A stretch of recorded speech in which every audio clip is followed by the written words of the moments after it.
Il existe quelque part, dans les archives nationales du Canada, plus de 1500 photographies prises dans l'un des endroits les plus hostiles de la planète. Une mosaïque de visages, de récits de chasse et de scènes de vie nomade. Le portrait d'un monde que l'on pensait en voie d'effacement et d'un couple acharné qui a tout fait pour qu'il ne disparaisse pas. Mais pour saisir ce qui rend ces photographies si extraordinaires, il faut d'abord se plonger dans la société qui les a vues naître. Un monde où l'Arctique n'était pas reconnu comme un territoire inuit. Un monde où des étrangers, forts de leurs vaisseaux, de leurs appareils photos et de leurs convictions inébranlables, s'arrogeaient le droit de définir qui méritait d'être mis en lumière et selon quelle perspective. Alors installe-toi confortablement et laisse-toi conter l'épopée de Peter et Ageok Pitseolac, ou comment deux âmes sœurs se sont emparées de l'objectif, renversant ainsi le regard colonialiste.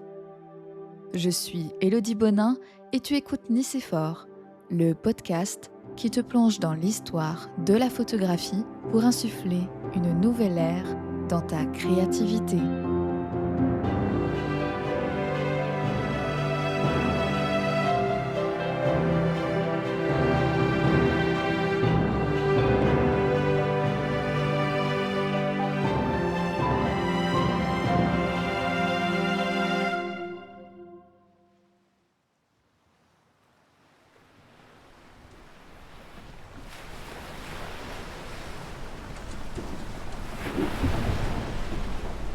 Un imposant navire fait escale au-delà du cercle polaire.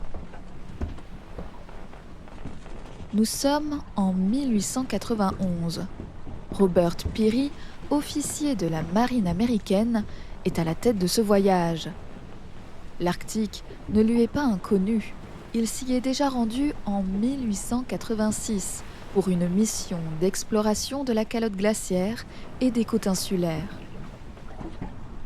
Seulement, cette fois-ci, sa visite est motivée par autre chose. Il veut y poser ses valises.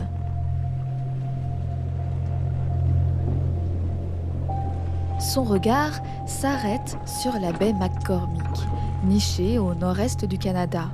Environ 350 Inuits habitent ce lieu, isolé presque totalement du reste du monde. C'est là que l'officier érige sa demeure et y entame une aventure bien plus vaste qu'une simple mission scientifique.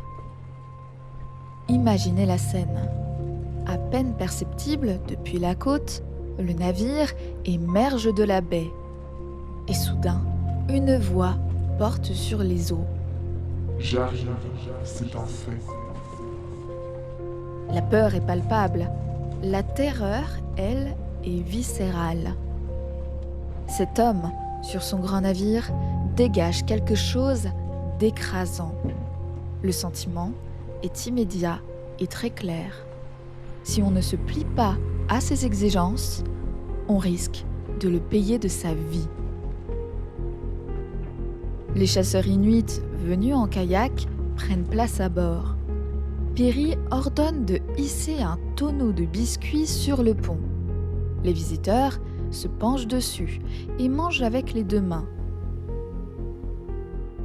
Plus tard, il fait amener ce même tonneau à terre. Son contenu est jeté sur la plage, délibérément, comme on jette des restes. Et hommes, femmes et enfants, sous l'emprise de la faim et de cette domination qui s'installe déjà, se jettent sur les biscuits. Ce spectacle amuse beaucoup Peary.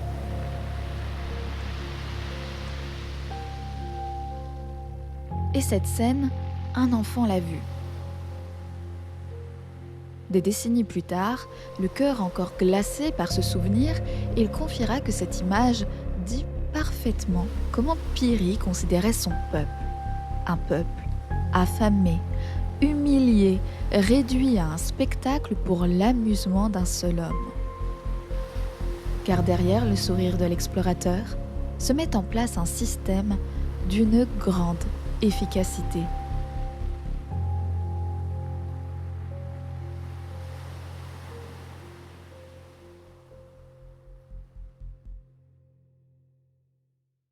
Au premier abord, l'équilibre semble régner dans cette relation. Péry mise sur ces hommes et ces femmes, leur expertise, leur connaissance du terrain qui lui sont indispensables pour mener ses projets d'expédition à bien. En guise de reconnaissance, il met à leur disposition des aiguilles et des couteaux. À ces latitudes, les produits issus du cœur de l'industrie métropolitaine se font rares et acquièrent une valeur inestimable pour les peuples autochtones. En apparence, ces aiguilles et ces couteaux ne sont qu'anodins. Et pourtant, ils vont métamorphoser la donne.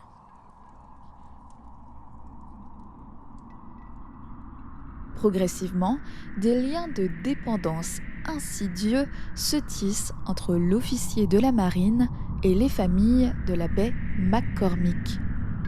Puis, peu à peu, des villages d'Etah et de Siorapaluk, jusqu'à toutes se retrouver liées à cet homme par des dettes invisibles.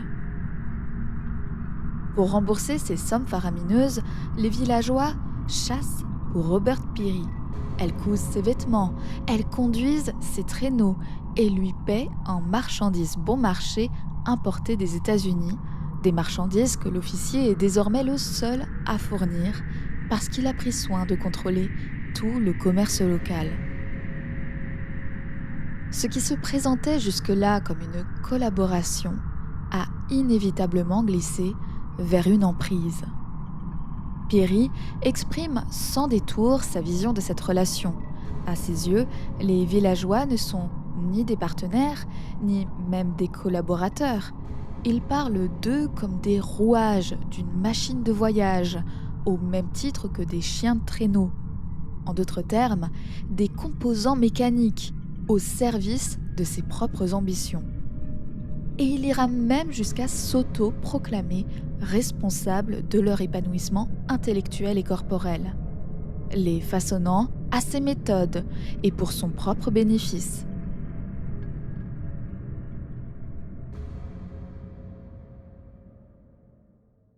« 18 années. 18 années qui se sont écoulées depuis son arrivée, et 18 années durant lesquelles la simple expédition s'est vue relayée par la mise en place d'un système d'exploitation humaine bien huilé.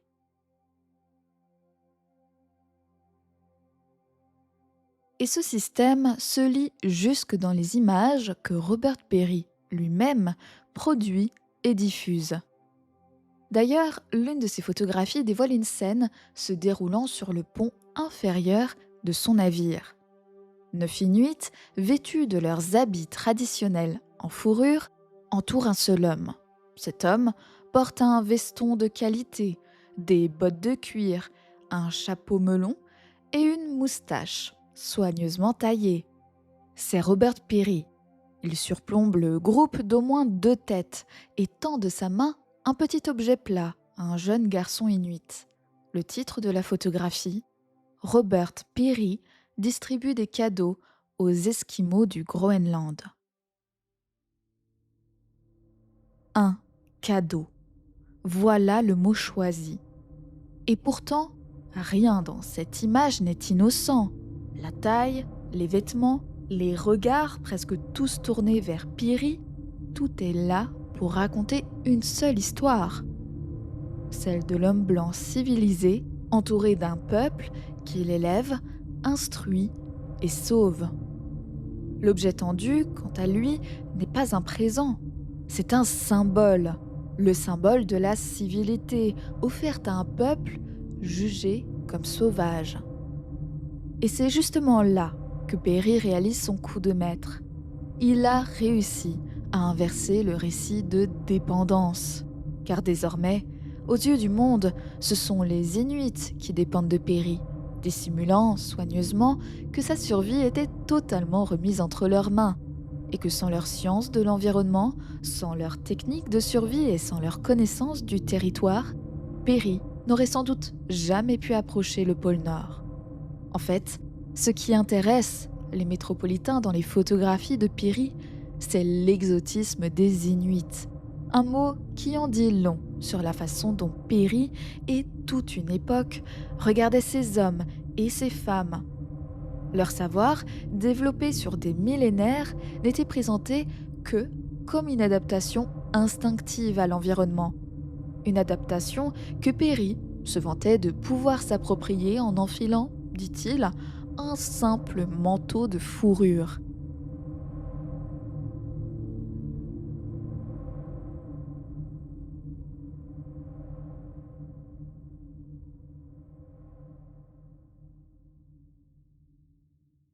Car Peary, bien plus qu'un explorateur, est un colonisateur. Il a régné par la dette et par l'humiliation, mais aussi et surtout par l'image. Une image bien différente de celle que le monde a retenue. Et c'est dans ce monde-là, bouleversé par le regard colonial d'un étranger, qu'intervient Peter Pitseolac.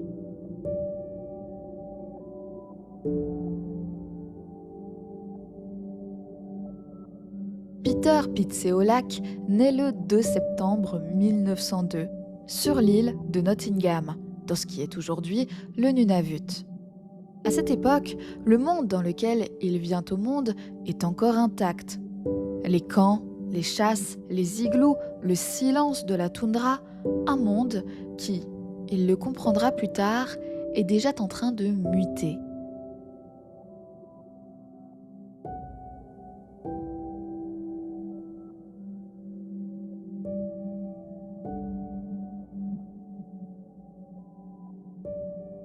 Peter, du haut de ses 21 ans, s'unit à Annie, enfant de Lake Harbor à Kimerut.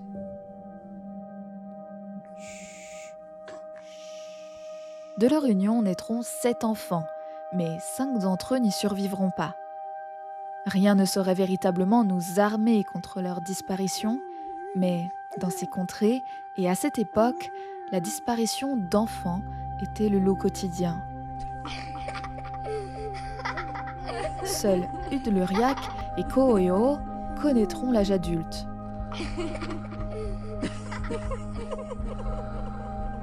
Annie, quant à elle, succombe à la tuberculose en 1939.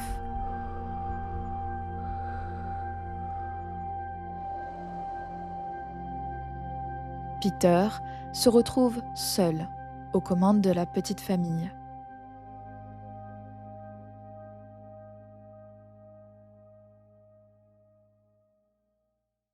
C'est également à cette époque qu'il se lance dans l'aquarelle pour John Buchan, qui travaille alors comme négociant en fourrure pour la compagnie de la baie d'Hudson. Dès lors, la sculpture, la gravure et la peinture deviennent autant de terrains de jeu pour l'esprit de Peter.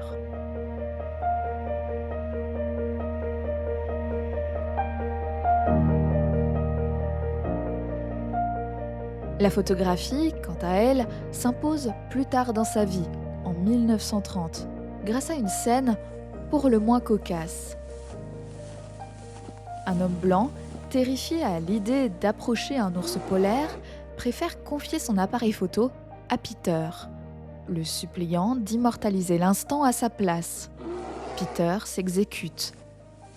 Et au déclenchement de l'obturateur, un bouleversement intérieur le traverse. Il ne tarde plus, après cet épisode, à s'équiper, scruter, expérimenter. Livré à lui-même, il explore les possibilités insoupçonnées de ce médium, en véritable pionnier de la photographie inuite. Une démarche autonome, fondée sur sa seule observation et déduction.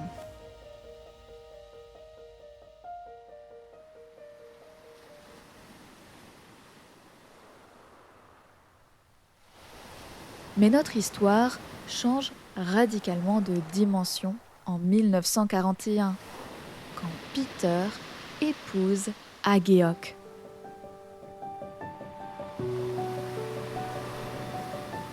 On pourrait raconter la suite en ne parlant que de Peter. D'ailleurs, c'est là le schéma narratif que l'on retrouve fréquemment dans les histoires d'artistes. Reléguée dans la pénombre, la femme devient une figure évanescente, effleurée par les remerciements, mais jamais pleinement reconnue. Pourtant, suivre ce chemin, ce serait s'aventurer sur un tout autre récit. Car Ageok Pitseolak n'est pas seulement la compagne de Peter, elle est sa co-créatrice, une collaboratrice technique et artistique, et d'une certaine façon, une photographe accomplie à part entière.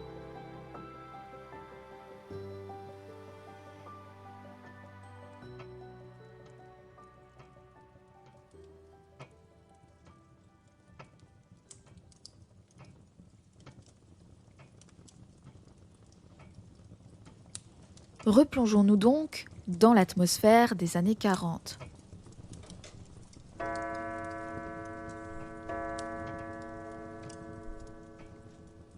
À Cap Dorset, Peter met son talent au service d'un négociant en fourrure. C'est auprès d'un missionnaire catholique qu'il déniche son tout premier appareil photo. Un appareil massif, peu maniable et qui se révèle être un véritable défi technique par basse température. Mais Peter, fidèle à lui-même, s'y adapte, comme il l'a toujours fait jusque-là. Par la suite, il optimisera les performances en associant son premier boîtier à un second.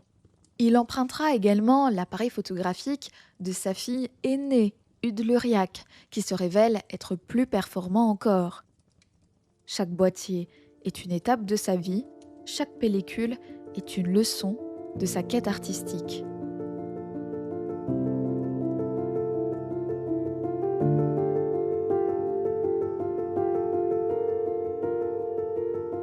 Et ces leçons, il les tire par lui-même, avec une rigueur, une ingéniosité et une perspicacité qui éclipsent largement ses contemporains métropolitains.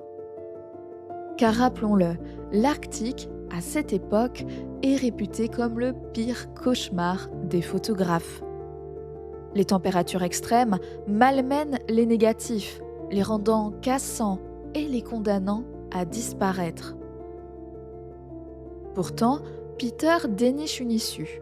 Avant de partir chasser, il dépose son appareil photo chargé d'une pellicule au sommet de son igloo, soigneusement enveloppé d'une peau de caribou pour qu'il soit protégé des violences du blizzard. Et il attend. Le temps que la pellicule s'habitue au froid extérieur. Ainsi, quand vient le moment de photographier, elle n'est plus soumise au choc thermique. Elle est fin prête. Et c'est avec ce même esprit d'improvisation que Peter installe son premier laboratoire de développement, un igloo de chasse, une lampe de poche enveloppée d'un tissu rouge pour une lumière inactinique, et à ses côtés, Ageok, fidèle au poste. C'est de concert qu'ils donnent naissance à leur premier cliché.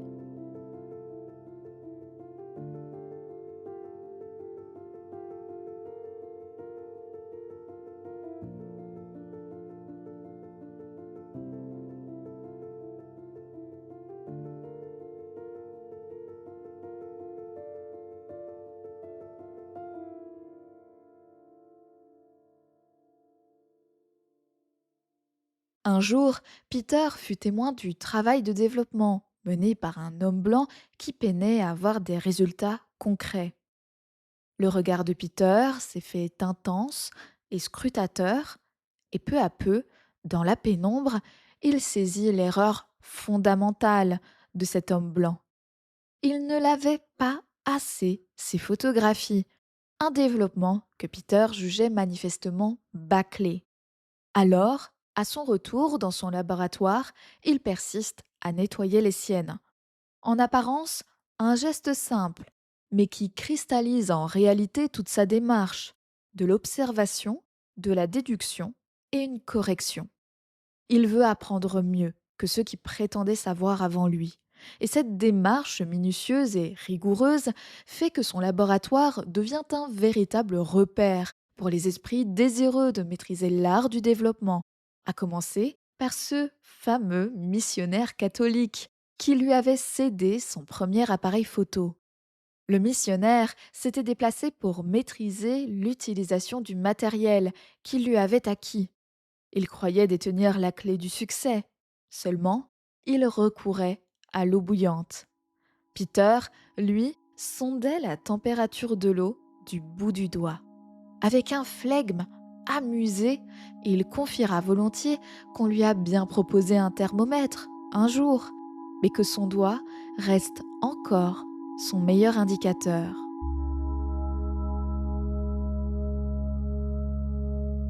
Agéoc, elle, dépasse rapidement le simple rôle d'assistante. Devenue peu à peu experte en développement et en tirage, elle orchestre seule le laboratoire de fortune, tour à tour installé dans un igloo, sous une toile de tente ou au cœur même du foyer familial. Elle manipule le matériel, maîtrise les températures et s'occupe de préserver les négatifs. Quand Peter veut figurer sur les images, c'est elle qui immortalise l'instant.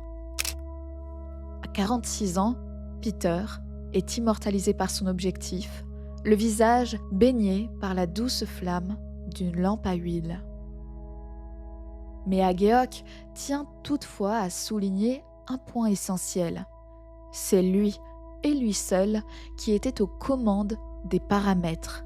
Bien qu'ils maîtrisent tous deux la technique, elle lui concède volontiers la paternité de l'invention. Et pour preuve, à défaut de pouvoir appuyer lui-même sur le déclencheur, Peter ruse en actionnant l'obturateur à distance, grâce à une ficelle. Il est même allé jusqu'à confectionner, avec une lime, un filtre taillé dans une paire de lunettes de soleil, histoire d'atténuer l'éclat aveuglant de la lumière arctique. Et sa fille, Ude Luriac, n'hésite pas à son tour à s'emparer de l'appareil photo. C'est une création qui respire l'esprit de famille, construite à plusieurs mains, dans le froid et avec les moyens du bord.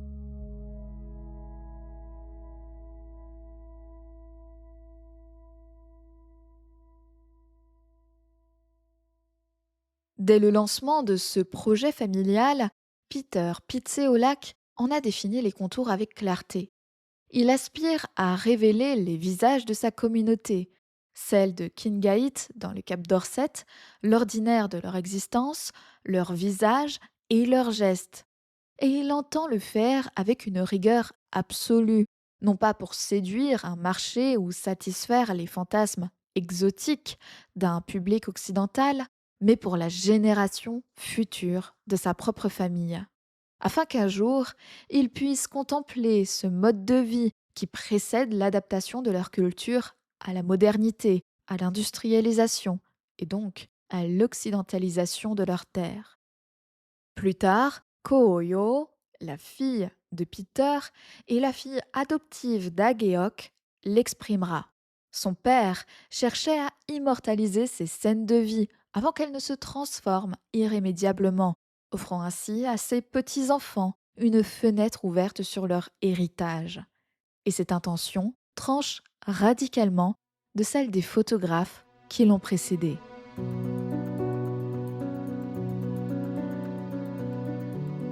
Depuis des décennies, l'objectif s'est braqué sur les Inuits, sans jamais leur donner l'occasion de s'exprimer par eux-mêmes. Des boîtiers tenus par des étrangers qui les reléguaient au rang de curiosités exotiques. Les ethnographes, quant à eux, les reléguaient au passé, actant la mort d'une culture qu'ils documentent comme un requiem, à l'instar de Flaherty, qui les sommait d'incarner une version fantasmée d'eux-mêmes, parfois même factice, pour que l'image corresponde à ce qu'un public blanc voulait voir. Cette approche portait un nom évocateur, l'ethnographie de sauvetage. L'idée tenace selon laquelle les cultures autochtones étaient vouées à l'extinction. Vues comme impuissantes face à la marche du progrès, on justifiait leur documentation urgente, comme un dernier témoignage avant leur disparition inéluctable. Une démarche empreinte d'une apparente bienveillance, mais qui, sous couvert de préservation, accréditait insidieusement l'idée que ces peuples n'avaient pas d'avenir, si ce n'est en tant que relique du passé. Mais Peter Pitseolac, lui, retourne cette logique.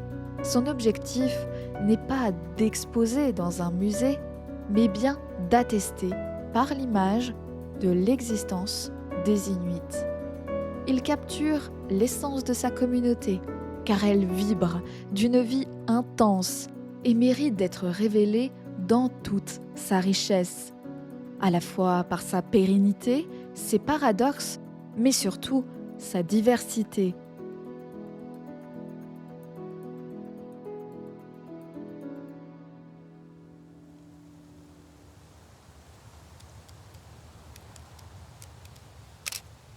Une seule image suffit à condenser toute cette histoire. Peter y photographie Ageok.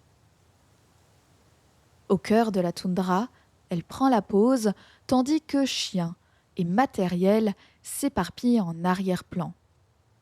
Son allure mêle subtilement le raffinement des habits traditionnels et l'audace d'un tissu à carreaux venu d'ailleurs. Et cette mixité vestimentaire n'est pas un accident, c'est le portrait d'un moment précis de l'histoire d'un peuple, celui où deux mondes se superposent sur un même corps. Et c'est précisément là que Peter et Ageok s'affranchissent de leur héritage. Là où un photographe colonial aurait exigé qu'Ageok se débarrasse de son tissu à carreaux, jugé trop moderne et insuffisamment exotique, le couple choisit de le laisser tel quel. Il le documente, puisque la réalité de cette communauté est aussi liée aux fusils et aux bateaux de pêche importés d'Écosse. Car loin de l'image naïve d'un peuple figé dans le temps, les Inuits sont fermement ancrés dans la modernité. Ce sont des individus qui embrassent les mutations du monde, s'y fondent avec agilité, tout en préservant l'essence de leur identité. Et le couple Pitseolac le sait, puisqu'il en est la preuve vivante.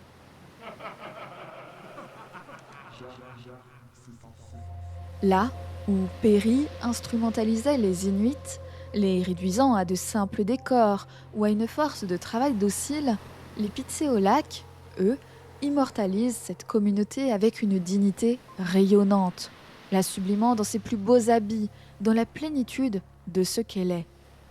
Là où l'ethnographie coloniale effaçait les noms et les visages derrière des catégories uniformes, le couple, lui, donnait à voir des personnalités singulières, notamment dans le cercle intime. Peter emmène son appareil lors des expéditions de chasse. Il photographie autour des camps. Alors oui, il lui arrive, parfois, de mettre en scène des situations. Mais s'il fait cela, c'est toujours au service des archives, afin de témoigner d'une réalité historique authentique, et non pour nourrir une quelconque vision fantasmée et imaginaire de sauvagerie. Quand il met notamment en scène son beau-fils Ashevak dans une reconstitution de la légende de Takilitak, il s'assure que ce récit traverse les âges, afin que les générations futures puissent la contempler et non se contenter de l'imaginer. Peter et Ageok Pitseolac ont été les premiers à révéler, de l'intérieur, la vie traditionnelle dans l'Arctique à travers le regard inuit. Nul avant eux n'avait su capturer ces instants avec une telle intensité, non pas parce que les autres manquaient de talent photographique, mais parce qu'ils étaient des témoins d'une réalité qui leur restait totalement étrangère. Mais Peter et Ageok étaient des membres à part entière de la communauté qu'ils documentaient, et grâce à cela, ils percevaient ce qu'aucun étranger ne pouvait réellement comprendre, que quand des marchands, missionnaires et agents de l'État faisaient irruption dans leur quotidien, il n'y avait qu'eux, les Inuits, pour comprendre que ce n'était pas de simples événements anodins, mais de réelles violations intimes de leur vie privée.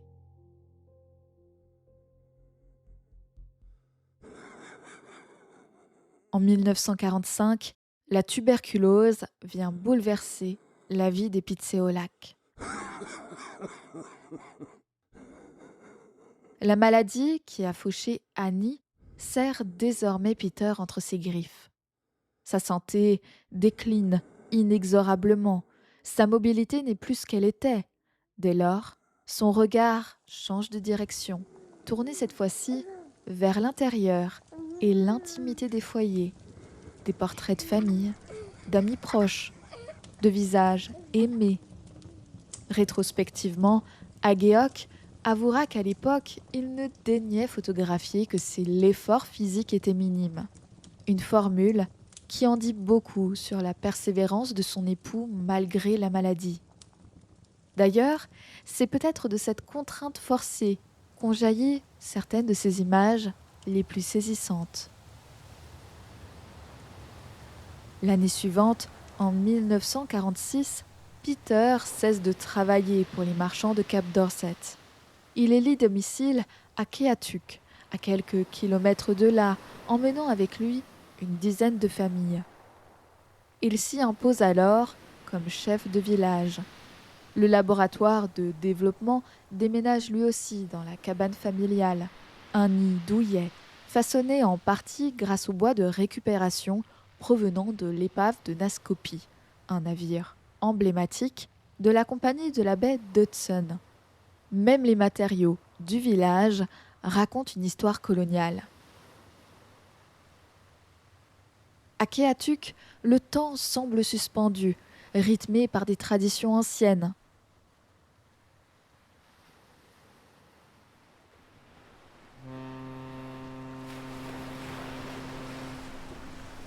Pourtant, les années 50 voient l'arrivée massive d'enseignants et de fonctionnaires fédéraux. Le processus de modernisation est enclenché, lente d'abord, puis de plus en plus rapide.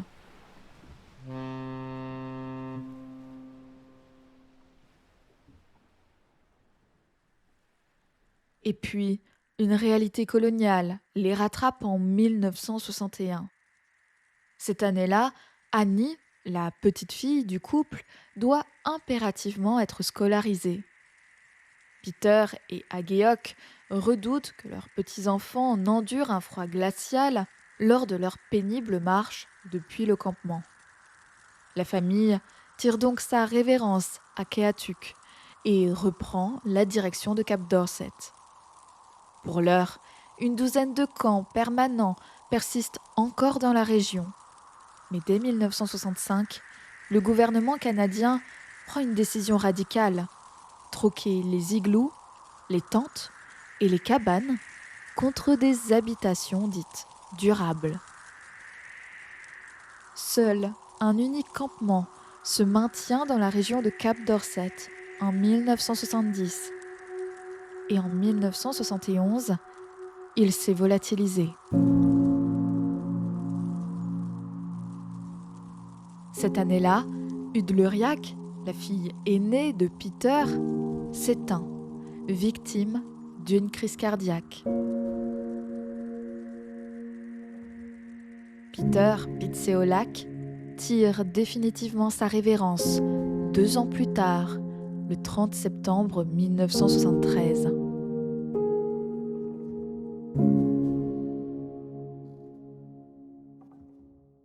C'est auprès d'Agéoc que les musées nationaux canadiens font l'acquisition de leur œuvre, riche de plus de 1500 clichés.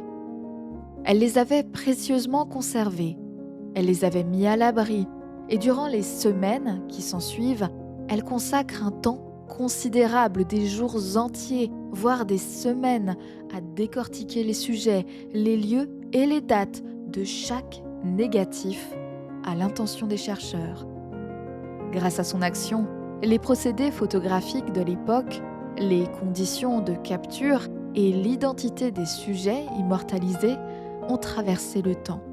Sans Ageok, une part importante du récit véhiculé par ces images se serait évanouie à jamais.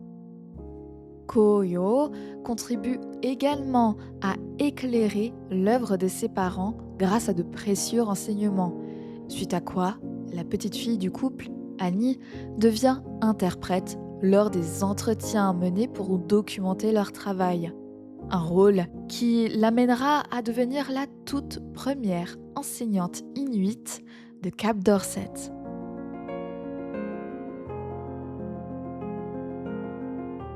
Ce que Peter et Ageok avaient voulu pour leurs petits-enfants, l'éducation, la transmission, la fierté d'un héritage, prenait forme une génération plus tard.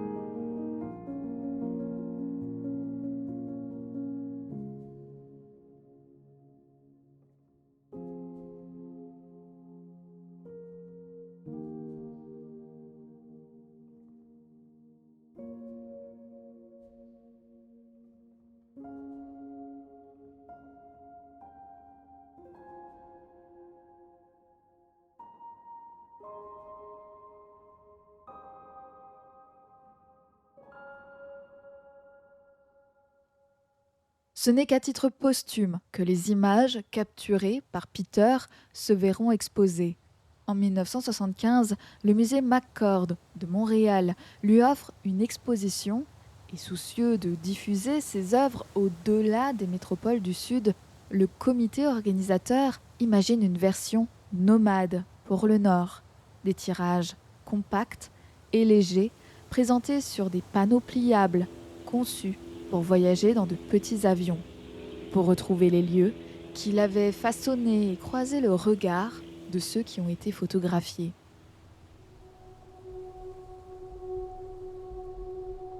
Deux ans après l'entreprise de cette exposition, Ageok Pitseolak décède en 1977.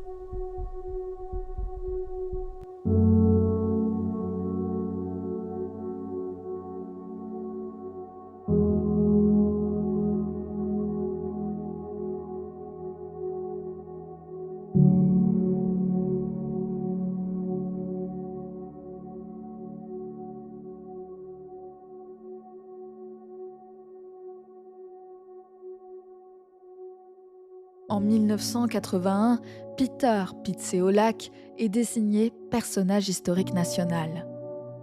Cap Dorset honore sa mémoire avec une plaque commémorative.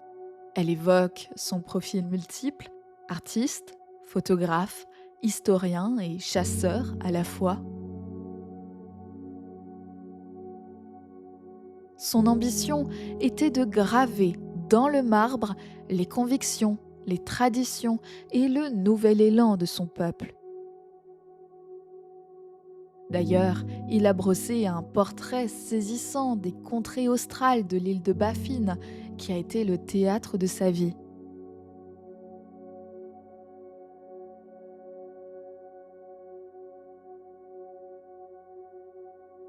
Mais ce que la plaque omet de révéler, c'est la présence d'Ageok.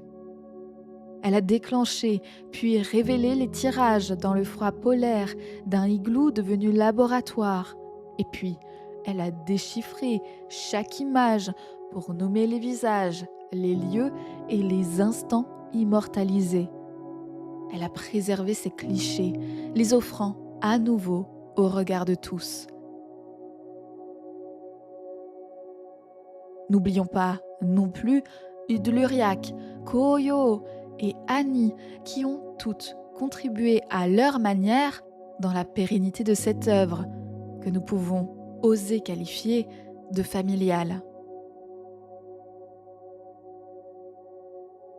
La plaque passe également sous silence l'importance capitale de cette œuvre dans l'épopée de la photographie. Pendant des décennies, les Inuits n'avaient été que des objets capturés et dépossédés de leur identité propre, des corps à étudier, à exhiber, à exotiser. Robert Peary les a réduits à de simples rouages dans sa célèbre machine voyageuse. Flaherty les a utilisés pour conforter l'Occident dans sa prétendue supériorité.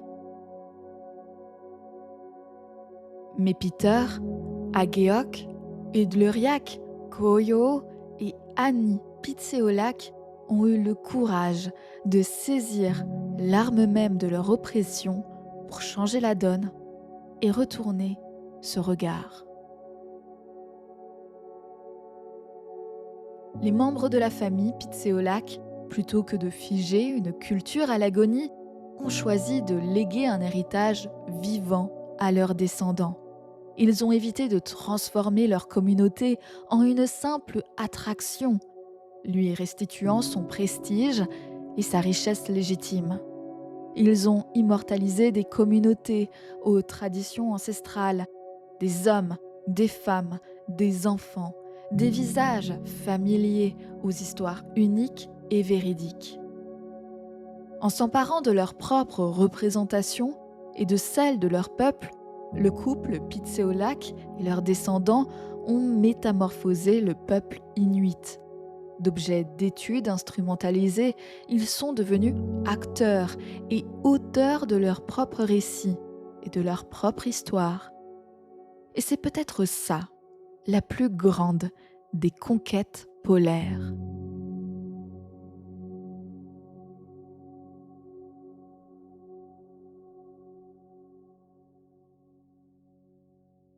Merci d'avoir écouté cet épisode de Nicéphore. Si toi, chère auditorice, tu as aimé cette plongée dans la vie de Peter et Agéoc Pitséolac, et en fin de compte de toute leur famille, n'hésite pas à mettre des étoiles et un avis sur ta plateforme d'écoute préférée. Tu peux aussi retrouver Nicéphore sur Instagram et TikTok pour poursuivre la discussion et découvrir encore plus de contenu sur l'histoire de la photographie. Tu trouveras en description toutes les références de cet épisode. Prends bien soin de toi et souviens-toi, pour être inspirant, il suffit d'être inspiré.